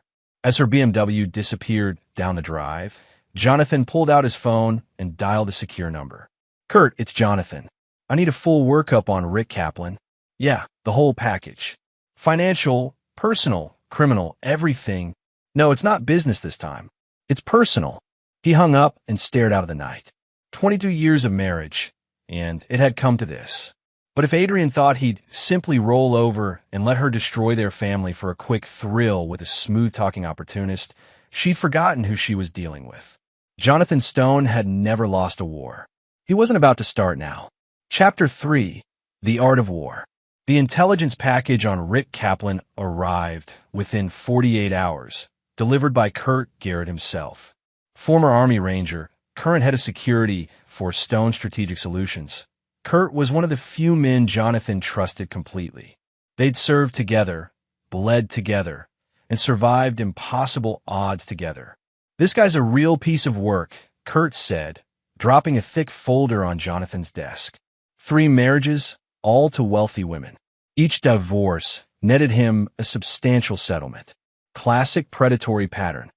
Jonathan flipped through the photographs and documents. Rick Kaplan at 36 was undeniably handsome in that artificial way that required significant investment. Capped teeth, subtle plastic surgery, a fitness regimen maintained more for appearance than function. He drove the leased Porsche, lived in an upscale apartment he couldn't quite afford, and had accumulated debts that would cripple most people. Financial situation? Jonathan asked. Hemorrhaging money. The lifestyle costs more than he brings in legitimately. He's been borrowing against future commissions, taking advances from wealthy clients. Kurt pointed to a highlighted section. 3 of his former clients filed complaints with the state regulatory board. Suspicious investment advice that coincidentally required them to liquidate assets he could access. Criminal activity? Nothing prosecutable yet, but the pattern's clear. He identifies wealthy women in vulnerable situations, romances them, gains access to their finances, then orchestrates divorces that leave them grateful for his support. Kurt's expression was grim. Your wife isn't his first military spouse, boss. He targeted a Navy SEAL's wife 2 years ago. Commander lost everything in the divorce, including his kids. Jonathan's hands stilled on the papers. The idea of losing Matt sent something cold and violent crawling through his chest. Where's the SEAL now? Patrick Morrison killed himself 6 months after the custody ruling. The room fell silent except for the ticking of Jonathan's grandfather clock. 2 good men, Jonathan and Patrick, who'd served their country with distinction, both targeted by the same parasite. The difference was that Patrick Morrison had played by the rules. Jonathan Stone was about to break every rule there was. Anything else I should know? Kurt hesitated. There's something unusual about this case. Kaplan usually works alone, but surveillance indicates he's been meeting with someone else. We haven't identified the contact yet, but it's not his usual MO. That was interesting. Jonathan filed the information away for later consideration. What's his current status with Adrian? She's been staying at the Marriott downtown for 3 days. Room 1247. Kaplan's been visiting regularly, always entering through the parking garage to avoid lobby cameras. Kurt pulled out a tablet showing surveillance footage. He's gotten careless. Arrogant, maybe. Jonathan studied the footage of his wife embracing another man, even expecting it. Seeing the betrayal on screen sent rage coursing through his veins. But he'd learned long ago to channel anger into precision rather than let it control him. I want full surveillance on both of them, he said. Audio, video, communications. I want to know what they're planning. Already in place. Wayne Santiago's handling electronic intercepts. Wes Matthews has physical surveillance. Jonathan nodded. His core team, all former special operations, all absolutely loyal. They'd followed him from government service to private contracting, and they'd follow him into hell if he asked. There's one more thing, Kurt said quietly. Matt called my wife yesterday. Kid's pretty torn up about his parents splitting. Asked if there was anything he could do to fix things. The news hit Jonathan harder than he'd expected. His son, trying to solve adult problems with a child's innocence. It reinforced his resolve. Whatever else happened, Matt would be protected, even if it meant destroying everyone who threatened him. Set up a meeting with Adrian, Jonathan said. Neutral ground. Tell her I want to discuss terms. Boss, are you sure that's wise? Given what we know about Kaplan's history. I'm sure. Jonathan's voice carried the tone that had once commanded men in combat. But have the team ready. Something tells me this is about to get complicated. That evening, Matt was unusually quiet during dinner. They ate takeout Chinese food in the kitchen, the formal dining room feeling too empty without Adrienne's presence, however strained that presence had become. "Dad," Matt said finally, picking at his lo mein. "Yes, son? Are you and Mom getting divorced because of me?" Jonathan set down his chopsticks and gave Matt his full attention. "Why would you think that?" "Because you guys never fight about anything except stuff that has to do with me. Like when you missed my baseball game for that mission, or when Mom wanted me to go to that fancy private school and you said no." Out of the mouths of babes, Matt had identified something Jonathan had missed. Their marriage had fractured around their son, with each parent pulling in different directions. But that didn't make the boy responsible for Adrienne's betrayal. "Matt, look at me." Jonathan waited until his son's eyes met his. "Your mother and I are having problems because adults sometimes make bad choices. This has nothing to do with you being born or anything you've done or failed to do. You understand me. But if I was different, if you were different, I wouldn't love you as much as I do." Jonathan reached across and ruffled Matt's hair. "You're the best thing your mother and I ever created together. No matter what happens between us, that will never change." Matt nodded, but Jonathan could see the boy wasn't entirely convinced. Kids always blamed themselves when their world fell apart. It was one more sin to lay at Rick Kaplan's feet. Later that night, after Matt was asleep, Jonathan reviewed the surveillance reports. Kaplan and Adrienne were meeting with increasing frequency, and their conversations were becoming bolder. Audio intercepts revealed discussions about asset division, custody strategies, and something else that made Jonathan's blood run cold: insurance policies. Specifically, the substantial life insurance policy Jonathan carried through his PMC work. The kind of policy that would leave Adrienne and Matt very wealthy if something unfortunate happened to him in the field. Jonathan poured himself 3 fingers of bourbon and stared at the transcripts. Patrick Morrison hadn't just lost his family. He'd been driven to suicide by a man who profited for broken lives. And now that same predator was circling Jonathan's family, with Jonathan himself potentially in the crosshairs. But Patrick Morrison had been a good man who trusted the system to protect him. Jonathan Stone was something different entirely. He was a weapon that governments pointed at problems they needed to disappear. Time to remind everyone exactly what that meant. Chapter 4: Reconnaissance and Revelation. The meeting with Adrienne was scheduled for noon at a coffee shop downtown. Neutral territory where neither could make a scene. Jonathan arrived 15 minutes early, selecting a table with clear sight lines to all entrances and exits. Old habits from a lifetime of dangerous meetings. Adrienne appeared exactly on time, her punctuality a remnant of their military life together. She looked tired, Jonathan noticed. The affair was taking its toll, though whether from guilt or the stress of deception, he couldn't tell. "Thank you for agreeing to talk," she said, settling into the chair across from him. "I'm told you want to accelerate our divorce proceedings," Jonathan replied without preamble. "I'm curious about the rush." Adrienne's jaw tightened.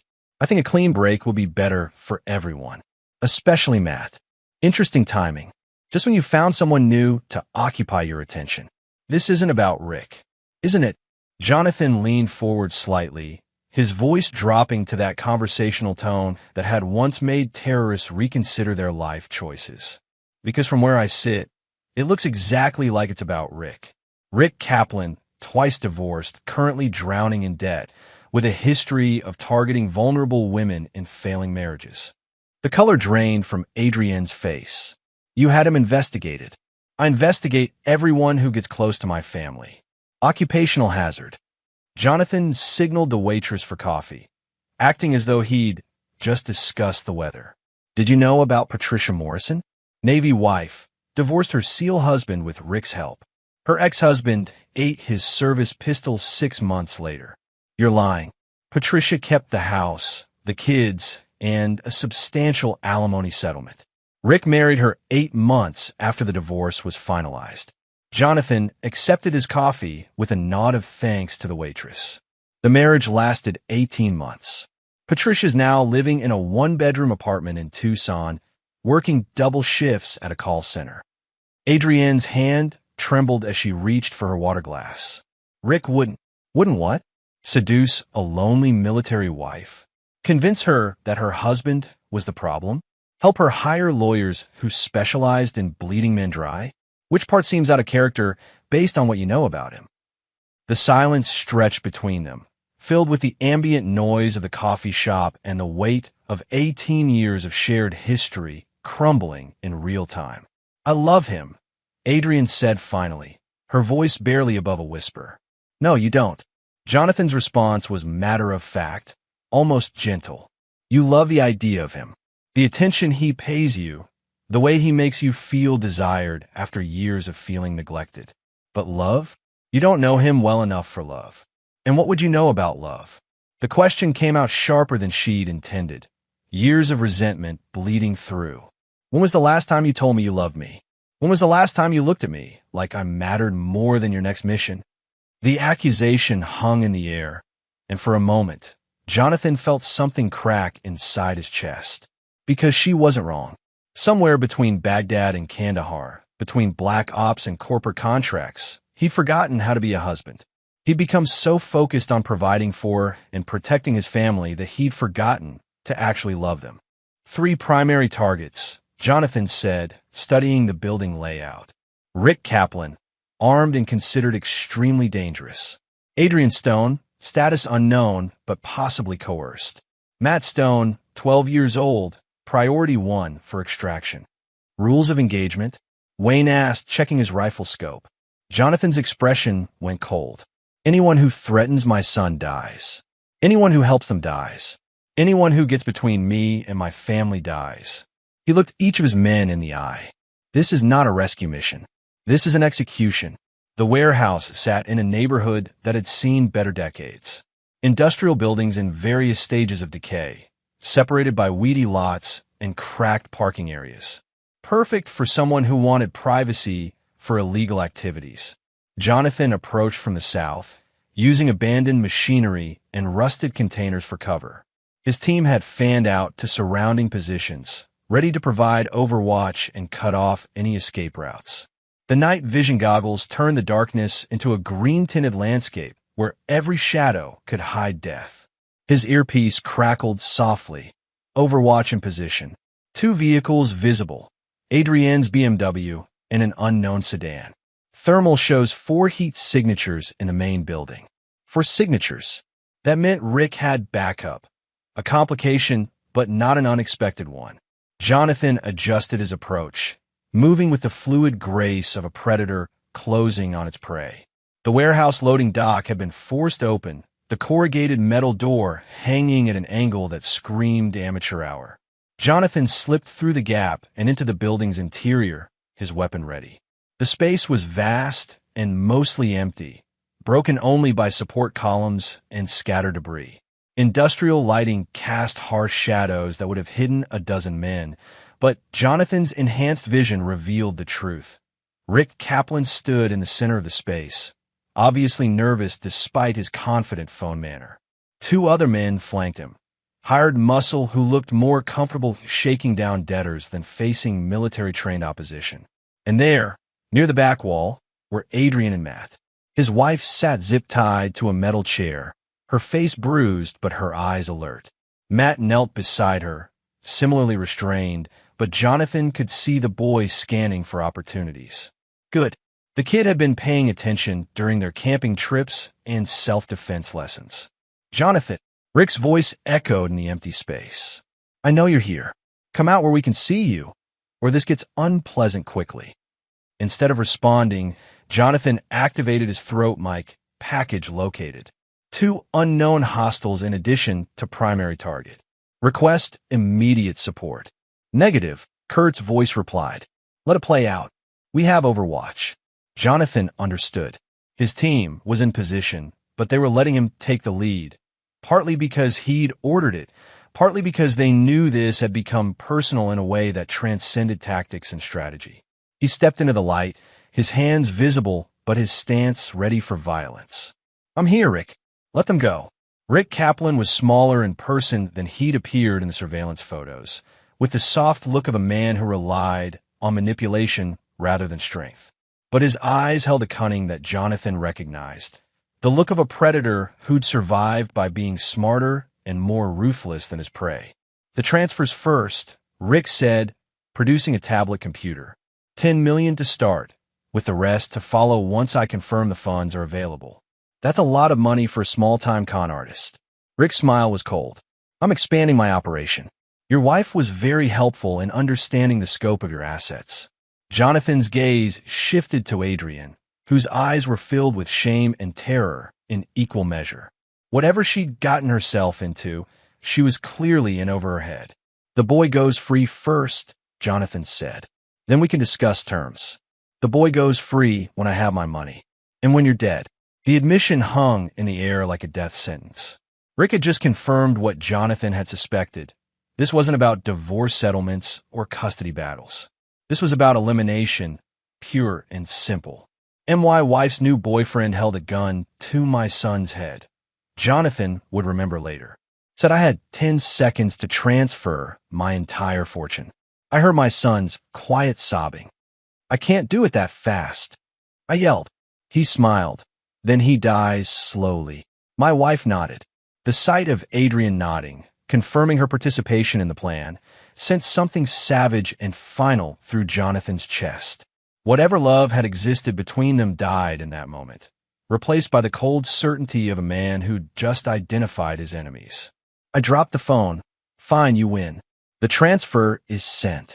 But even as Jonathan began the theatrical process of transferring funds, his real preparation was already complete. This wasn't negotiation. It was the final phase of a trap that had been months in the making. He pulled my son close, laughing. "My son bit his hand," he shouted. "Dad, now." The boy had been listening, watching, waiting for his moment just as Jonathan had taught him. The distraction lasted only seconds, but for men trained in violence, seconds were lifetimes. Then the windows exploded as my old Delta team stormed the room. Then a dozen red dots appeared on their bodies. But that was still to come. First, Jonathan had to set the stage for the kind of justice that courts couldn't deliver. Chapter 6, The Reckoning begins. The warehouse fell silent, except for Matt's quiet sobbing and the distant hum of industrial ventilation.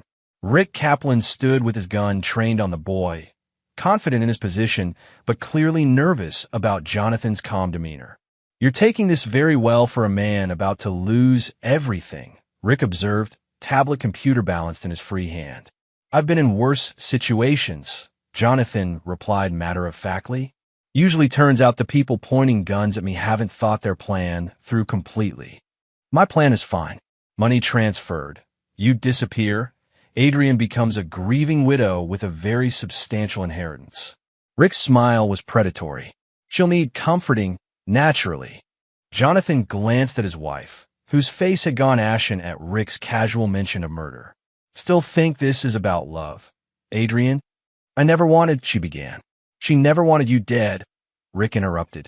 "Initially, but people change their minds when they understand the stakes." He gestured with the gun toward Jonathan. "Your husband has made a lot of enemies over the years. Cartel leaders, terrorist commanders, government officials who discovered their corruption have been exposed.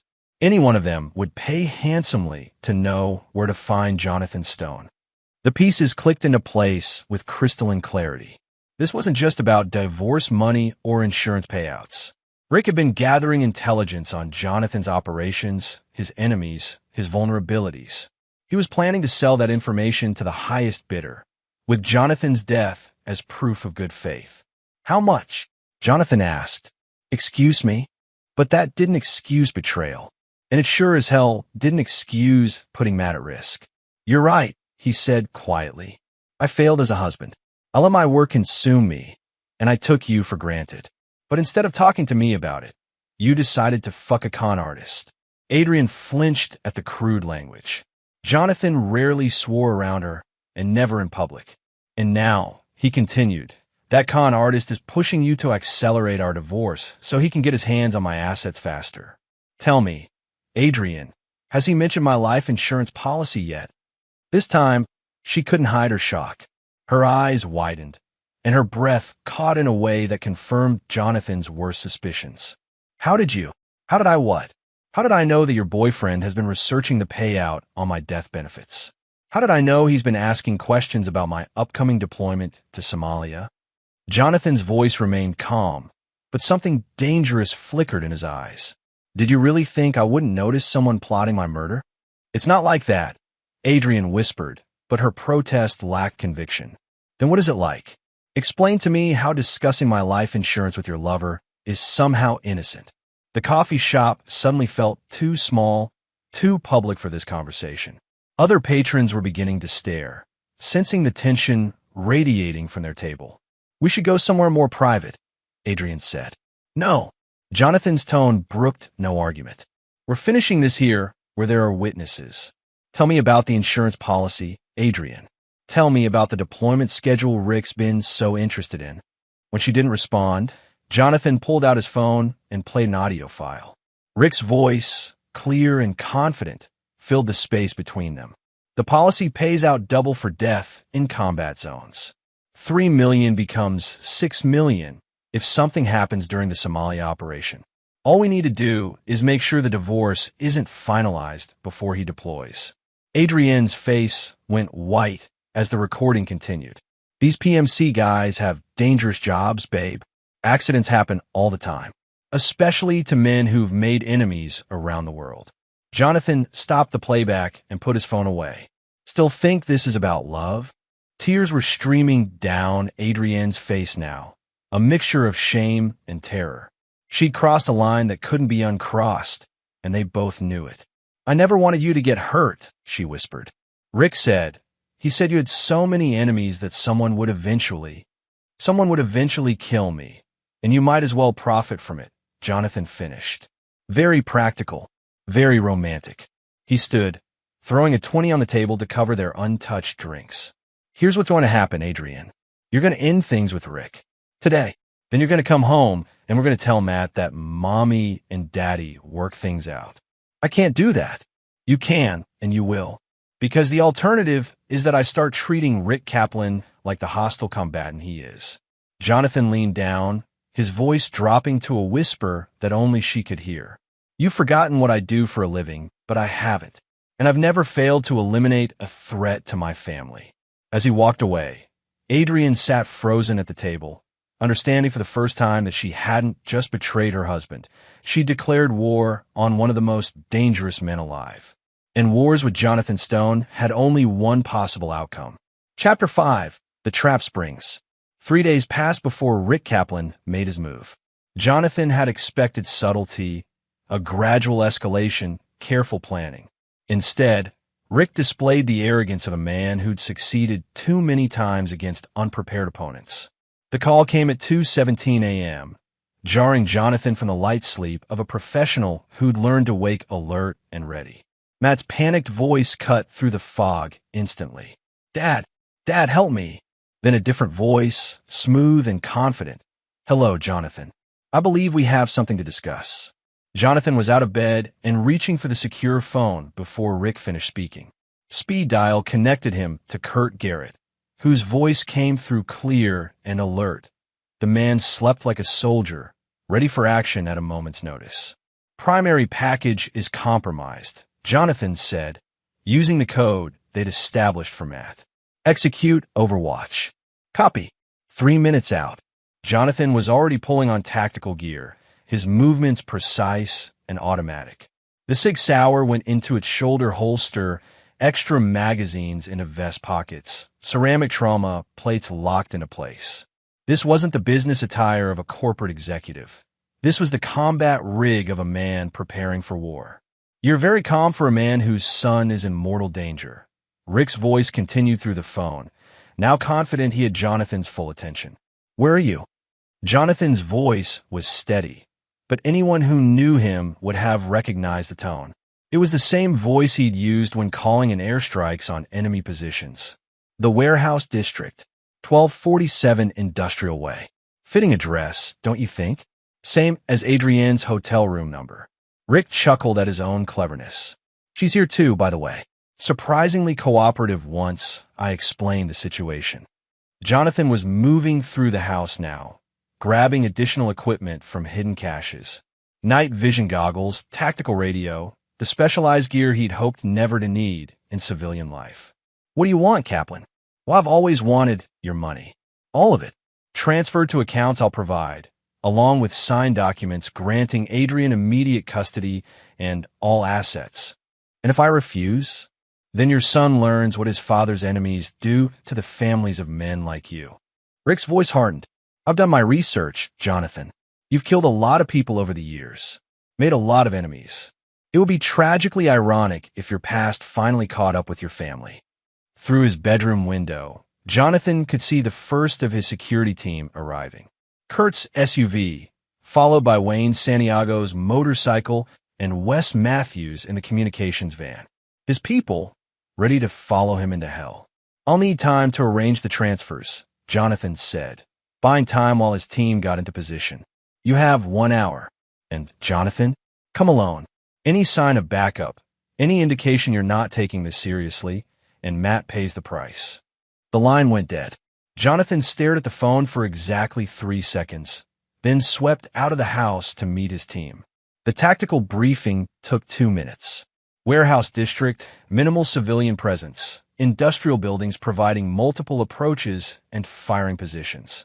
Kurt had already pulled up satellite imagery on his tablet, marking entry points and potential sniper nests. How much did they offer you? For my location, my security protocols, my family's whereabouts. Jonathan's voice remained conversational, but something in his tone made Rick take a half step backward. Because I'm curious what my life is worth on the international market these days. Rick recovered his composure quickly, enough to make this little domestic drama very profitable. The Medellin cartel alone offered $5 million for confirmed intel on your whereabouts. Apparently, you cost them a significant operation in Colombia. Actually, I cost them $30 million in product and 24 men, Jonathan corrected. But who's counting?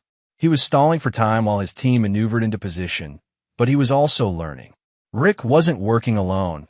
He had connections to criminal organizations that wanted Jonathan dead. This was bigger than a simple con game. The transfers are taking longer than expected, Rick said, checking his tablet. Maybe you need additional motivation.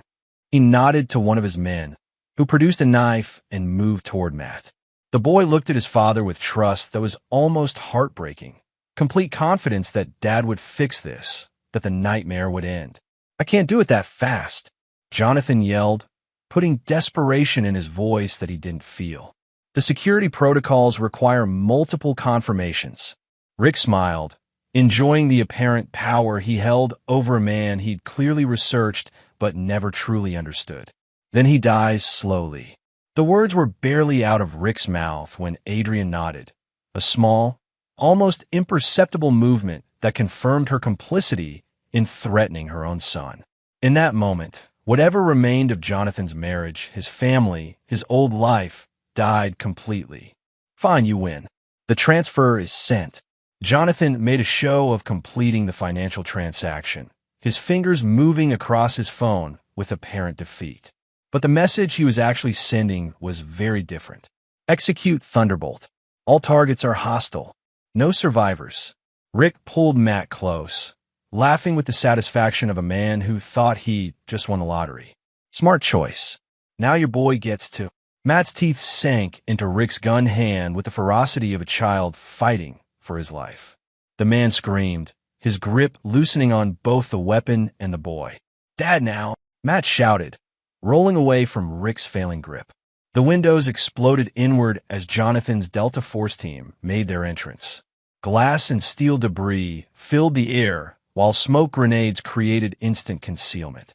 But even as Kurt, Wayne, and Wes moved with lethal precision, red laser dots bloomed across their bodies. Rick's backup plan was better than Jonathan had anticipated. Snipers in the surrounding buildings, positioned to eliminate any rescue attempt. The con artist had done his research after all. Stand down, Rick shouted over the chaos, his gun now trained on Adrian instead of Matt. All of you, stand down, or Mrs. Stone dies. The warehouse fell silent except for the settling debris and everyone's heavy breathing. Jonathan's team held their positions, weapons ready, but unable to act without risking civilian casualties. "Very good," Rick said, blood dripping from his bitten hand. "Now we can finish this properly." But Jonathan Stone hadn't survived 2 decades of special operations by panicking when plans went sideways. As Rick repositioned his weapon and his men tried to regain control of the situation, Jonathan was already implementing a contingency that none of them could have anticipated. Because Rick Kaplan had made one crucial error in his research, he'd assumed that Jonathan's greatest weakness was his family. He hadn't considered that it might also be his greatest strength. And he certainly hadn't considered what a 12-year-old boy might do when his father's life was at stake. Chapter 7: Blood and Justice. The standoff lasted exactly 14 seconds, long enough for Rick to feel secure in his position, not long enough for him to notice Matt working his hands free from the zip ties. The boy had been listening during those camping trips when Jonathan taught him about escape and evasion, even if they both thought it was just father-son bonding time. "You know what I like about family businesses?" Rick said, his confidence returning as he surveyed the frozen tactical team. "Everyone's so predictable. The protective father, the loyal soldiers, even the guilty mother try to redeem herself." He was wrong about Adrian, though. Jonathan could see it in her eyes. Whatever delusion she'd been living under had shattered completely. The woman who'd nodded approval for her son's death was gone, replaced by someone who finally understood the monster she'd brought into their lives. "Rick," she said quietly, "let Matt go. You have what you wanted." "What I wanted was simple," Rick replied. "Money, property, and the elimination of inconvenient complications. But your husband turned this into something much more elaborate." He gestured toward the shattered windows where red laser dots still danced across Jonathan's men. "Did you know he had a standing contract with 3 different intelligence agencies? That half the terrorist organizations in the Middle East have active bounties on his head? Your husband isn't just wealthy, Adrian. He's a walking treasure map for anyone smart enough to exploit it." Jonathan remained motionless, but his mind was cataloging every detail of their situation. 5 hostile snipers based on the laser pattern. Rick and 2 gunmen in the warehouse.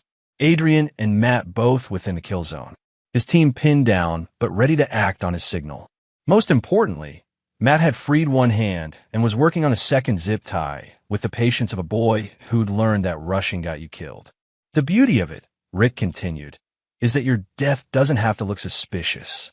You've made so many enemies that a targeted killing would surprise exactly no one.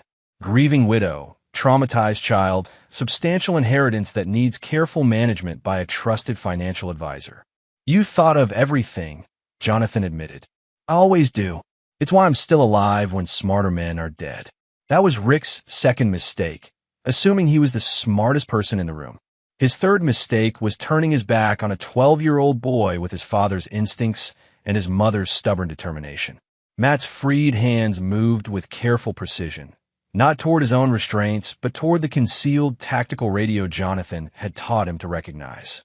The emergency beacon that would signal immediate extraction to back up teams positioned throughout the city. The activation tone was barely audible, but Jonathan heard it and smiled.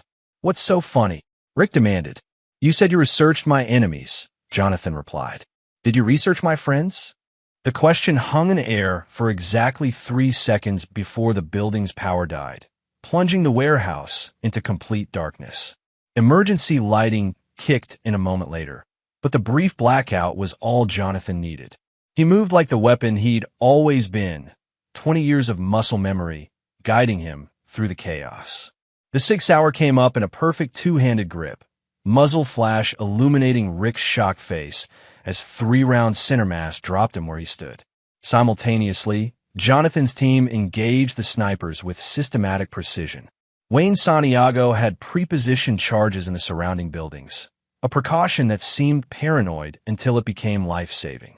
The explosions eliminated 4 of the 5 sniper positions in less than 10 seconds.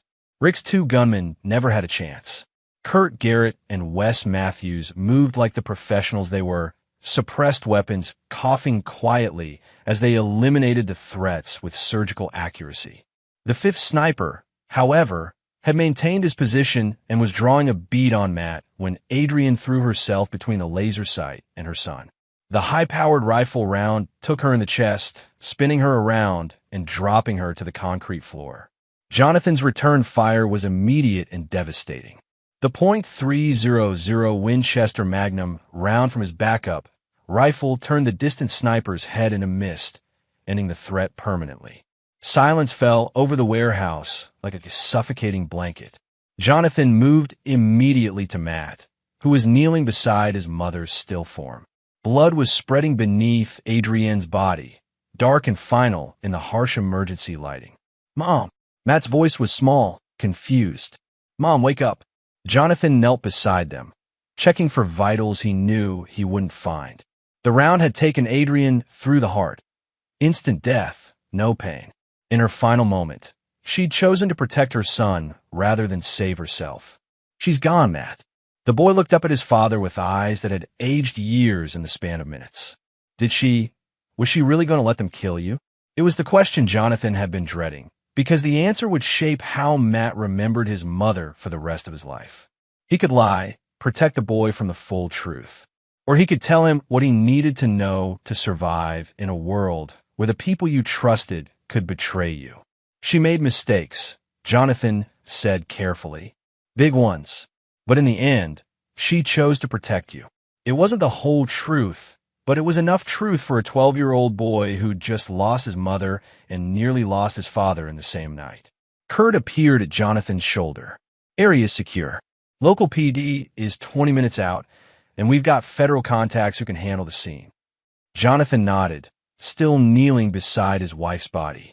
18 years of marriage ended in violence and betrayal. But Matt was alive, and that was what mattered now. "Dad!" Matt's voice was steady despite everything he'd witnessed. "What happens now?" Jonathan looked down at his son. The only family he had left, the only thing in his life that was still pure and worth protecting. "Now we make sure this never happens again." But even as he spoke the words, Jonathan knew that Rick Kaplan's death was just the beginning. The man had connections, employers, people who would want to know why their asset had suddenly gone silent. The war for his family's safety was far from over. Chapter 8: Ghosts and Consequences. The federal cleanup team arrived within an hour, transforming the warehouse into a sterile crime scene with the efficiency of people who'd done this many times before. Jonathan recognized the lead agent, Sarah Chun, CIA liaison he'd worked with during his PMC days. She surveyed the carnage with professional detachment. 5 dead, including a federal informant, she said, checking her tablet. "This is going to require some creative paperwork." "Rick Kaplan was working for you?" Jonathan asked, though he wasn't entirely surprised. The man's intelligence network had been too sophisticated for a simple con artist. Not directly. He was feeding us information about cartel financial networks in exchange for immunity on some wire fraud charges. Shin glanced toward the covered bodies. Obviously, that arrangement is now terminated. Matt sat in the back of an ambulance, being checked by paramedics despite his protests that he was fine. The boy had witnessed more violence in one night than most adults saw in a lifetime, but he seemed to be handling it with the same steady calm that had kept him alive. "What's the official story?" Jonathan asked. "Home invasion gone wrong. Mrs. Stone surprised the intruders and was killed protecting her son. You arrived with private security and eliminated the threats." Chin's expression was neutral. "The investigation will be thorough but brief, and the conclusion will be favorable to you." It was the kind of arrangement that made civilian law enforcement nervous and politicians grateful. Messy situations cleaned up with minimal public scrutiny. Jonathan had participated in enough of them to know the drill. "There's something else," Chun continued, lowering her voice. "Kaplan's hotel room contained files on 12 other military families. Detailed financial information, deployment schedules, personal vulnerabilities. You weren't his first target, and you wouldn't have been his last." The news hit Jonathan harder than he'd expected. Matt's kidnapping hadn't been random bad luck. It had been part of a systematic operation targeting military families. How many other wives have been seduced? How many other children have been threatened? Are the families being notified? They will be. But that's not your responsibility anymore. Chin studied Jonathan's face. Unless you want it to be. The offer hung in the air between them. Jonathan understood what she was really asking. His PMC work had been lucrative but ultimately mercenary. Violence for profit, however, justified. This would be different. This would be personal. I'll need resources, he said finally. You'll have them. Unofficially, of course. Jonathan nodded, understanding the arrangement. The federal government couldn't officially sanction a private war against criminal organizations that targeted military families. But they could look the other way while someone with the necessary skills handled the problem independently. There's one condition, Jonathan continued. My son comes with me. Chin's eyebrows rose. He's 12 years old. He's also the only family I have left, and he's already a target because of who his father is. Jonathan glanced toward Matt, who was charming the paramedics with questions about their equipment. I can protect him better if he's with me than if he's alone in some boarding school. That's not exactly conventional. Nothing about this situation is conventional. Chin considered for a moment, then nodded. I'll have the documentation prepared. As far as official records are concerned, Matthew Stone died in tonight's attack. The boy with you will have a new identity and a very different future. It was a harsh solution, but Jonathan knew it was the only way to keep Matt safe. The enemies Rick had made contact with wouldn't stop with Rick's death. They'd target anyone connected to the Stone family as potential leverage or revenge. Better to let Matt Stone die tonight and raise someone else entirely. 3 hours later, Jonathan sat in his home office, surrounded by files that painted a picture of systematic predation on military families. Rick Kaplan had been sophisticated in his approach, but he'd also been meticulous in his record-keeping. Bank accounts, contact information, operational plans, everything needed to roll up his entire network. Matt appeared in the doorway, having finally escaped the paramedics and federal agents. The boy looked tired but alert, processing everything he'd seen with the same analytical mind that would have made him a good soldier someday. Are we in danger? He asked directly. Yes, Jonathan replied, seeing no point in sugarcoating the truth. The men your mother's boyfriend was working with won't be happy about losing their investment. They'll try to use us to recoup their losses. So what do we do? Jonathan studied his son, really looked at him for the first time since the warehouse. Matt had his mother's intelligence, but his father's steady nerves. He'd survived a kidnapping and witnessed multiple deaths without falling apart. Most importantly, he'd acted decisively when it mattered most. We disappear, Jonathan said. Officially, you died tonight along with your mother. Unofficially, you're going to learn the family business, which is hunting monsters. Matt considered this for a long moment, then nodded with the seriousness of someone much older. When do we start? Jonathan smiled for the first time since the nightmare began. His son was definitely his father's boy. Now, but first, you need to understand something important. Jonathan leaned forward, meeting Matt's eyes. Your mother made terrible choices tonight. She betrayed our family and put you in danger. But she also died protecting you when it mattered most. I know, Matt said quietly. I heard what she said to him about letting me go. People are complicated. They could be good and bad, loyal and treacherous, sometimes in the same moment. The important thing is learning to tell the difference before it's too late. Matt nodded, absorbing the lesson. Will we ever be safe again? Safety is an illusion, Jonathan replied. But we'll be prepared, and preparation is better than safety. Over the next several hours, Jonathan began the process of erasing their old lives and building new ones. Matt Stone and Jonathan Stone died in that warehouse, victims of a home invasion that shocked their quiet suburban neighborhood. The people who emerged from the ashes were harder, more focused, and infinitely more dangerous. They had work to do. Chapter 9. The New Order. 6 months later, a man calling himself James Garrett sat in a cafe in Medellin, Colombia, reading a newspaper account of a cartel leader's mysterious death. The official story blamed rival gangs, but the locals whispered about a gringo who moved like a ghost and killed like the devil himself. Beside him, A boy who looked like he could be his son studied a chessboard with intense concentration. The kid had gotten good at chess during their travels. It helped pass the time between operations, and it taught strategic thinking in a way that would serve him well in the years ahead. Check, the boy said quietly, moving his knight to threaten his father's king. Well played. Jonathan studied the board with genuine pride. Matt had inherited more than just his father's gray eyes. The tactical mind was developing nicely too. But you missed something. Jonathan moved his bishop, creating a fork that threatened both Matt's queen and his remaining rook. Never focus so completely on attack that you ignore defense. Matt studied the new position, then smiled and tipped over his own king in concession. Another lesson learned. The most important ones usually are.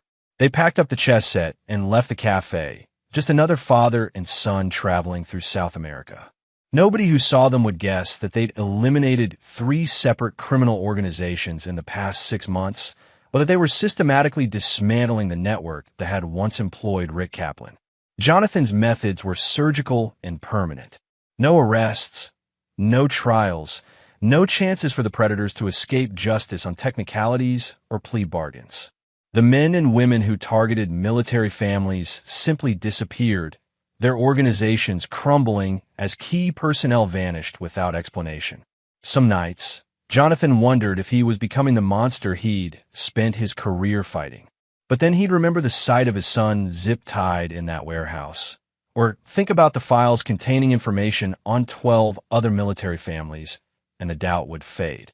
There were wolves in the world who preyed on the innocent. Someone had to hunt the wolves. Dad, Matt said as they walked through the crowded streets of Medellin, there's something I need to tell you. Jonathan immediately went alert, scanning for threats while keeping his voice casual. What's that? I've been thinking about Mom a lot lately. It was the first time Matt had brought up Adrian since the night she died. Jonathan had been waiting for this conversation, dreading it and knowing it was necessary. What about her? I understand why she did what she did. With Rick, I mean. Matt's voice was steady, thoughtful. She was lonely, and he was good at making her feel special. People do stupid things when they're hurt. Jonathan nodded, surprised by his son's insight. That's very mature of you. But I also understand why you can't forgive her. Matt looked up at his father with those steel-gray eyes that saw too much for someone his age. She chose him over us. Over me. And that's not something you can take back. It was a hard truth, delivered with a matter-of-fact tone that Jonathan recognized as his own. Matt was learning to see the world clearly, without the comfortable illusions that most people use to avoid difficult realities. No, Jonathan agreed. It's not. They walked in comfortable silence for several blocks, father and son united by shared experience and mutual understanding. Other kids Matt's age were playing video games and worrying about homework. Matt was learning to read behavioral patterns and memorize escape routes. Different childhoods for different worlds. The Rodriguez brothers are meeting tonight, Matt observed, nodding toward a black SUV parked outside a restaurant they've been watching for 3 days. You're sure? License plate changed from yesterday, but same make and model. 3 men inside, one with the radio earpiece we've seen before. Matt recited the intelligence with professional detachment. If we're going to move, tonight would be optimal. Jonathan felt another surge of pride mixed with sadness. His son was becoming an exceptional operator, but he was also losing pieces of his childhood every day. It was a trade-off Jonathan wasn't sure he had the right to make, but it was the hand they'd been dealt. Tonight, it is, he agreed. But remember the rules. Stay back, stay quiet, stay alive, Matt recited. And if something goes wrong, you run. No matter what's happening to me, you run and you don't look back. It was the same conversation they'd had before every operation. The same promise Matt had made and broken at least 3 times when he'd provided crucial intelligence or created diversions that saved his father's life. The boy had his mother's stubborn streak, but he'd channeled it into loyalty instead of betrayal. That night, as Jonathan prepared his equipment and planned his approach, he reflected on how much their lives had changed. 6 months ago, he'd been a successful businessman with a failing marriage and a son who thought his father was just another corporate executive. Now, they were partners in a war that would probably never end, bound together by loss and purpose in equal measure. It wasn't the childhood he'd wanted for Matt, but it was the reality they inhabited. And if that reality occasionally required violence against those who preyed on the innocent, Jonathan Stone had long ago made peace with being the monster that other monsters feared. The Rodriguez brothers died that night, along with 3 of their lieutenants and the corrupt police captain who'd been providing them with protection. The official investigation would blame rival cartels, but Jonathan knew the truth would spread through the criminal underground like wildfire. There was a new player in the game, one who moved with military precision and showed no mercy to those who targeted American military families.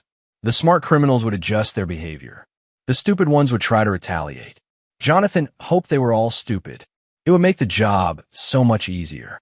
As they left Medellin on a late-night flight to Guatemala City, Matt fell asleep against his father's shoulder. For a moment, watching his son sleep, Jonathan allowed himself to imagine a different life. A normal life where they could go home, where Matt could attend regular school and make friends his own age. But that life had died in a warehouse along with Adrian Stone and Rick Kaplan. This was their life now, brutal, necessary, and strangely fulfilling in its terrible clarity. Jonathan Stone had never forgiven anyone who betrayed him, and he never would. But he learned something important that night. Forgiveness was overrated. Justice was what mattered, and justice was what he and his son would deliver to anyone who threatened the innocent. One target at a time, until there were no targets left. The plane lifted off into the dark Colombian sky, carrying 2 ghosts toward their next destination and their next mission. Behind them, the criminal network that had once employed Rick Kaplan continued to crumble, its operatives disappearing one by one into the same darkness that had claimed their employers. In the intelligence community, rumors began to circulate about a father-son team that appeared wherever military families were threatened. Ghost stories, some called them. Urban legends. But the criminals knew better. They knew that monsters were real, and that sometimes the monsters hunted other monsters. And sometimes that was exactly what the world needed. And there you have it. Another story comes to an end. What did you think? I'd love to hear your thoughts in the comments below. If you enjoy this story, consider joining our community by subscribing. It means the world to us. For more stories like this one, check out the recommended videos on screen. And I'll see you there.